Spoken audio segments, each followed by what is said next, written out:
Assalomu alaykum barchaga. Bugun 2026-yil 3-fevral. Bizga sigirlar tug'ishni boshladi sezon. Lekin havo sovuq. Atrofda qor bor. Sovuq. Hozir buzoqchani ko'rsam. Mana buzoqcha. Olov yoqib quritib oldim buzoqchani. Mana endi onasiga bersak, bir onasi emsa buni. Shu bilan bir mol bo'lib ketar. Birinchi mehmonimiz qizaloq. Yana bir sigir yotib turib joy izlab yuribdi endi tug'ishga. Bugun tug'sa u ham, Xudo xohlasa bugunga ikkita bo'ladi. Qolgani sekin-sekin vaqt soat bilan tug'iladi yana. Endi bugun 3-fevral sezon boshlandi, sigirlarning tug'ishi. Havo sovuq. Olov yoqib, buzoqchani quritib oldim.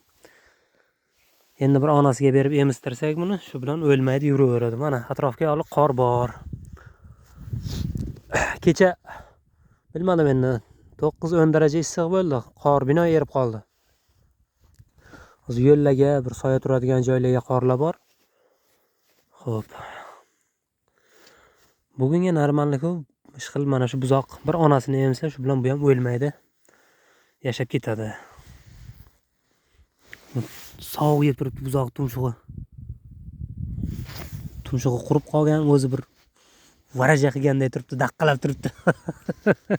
Ey mitvoy, bu dunyo shunaqa dunyo.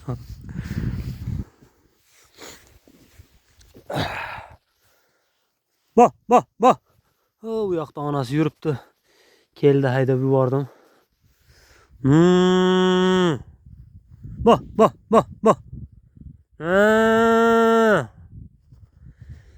Baribir bolasini hidini olgan, tashlab ketmaydi.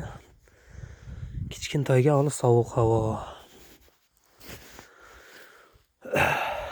Bu yerda qo'ra ham yo'q.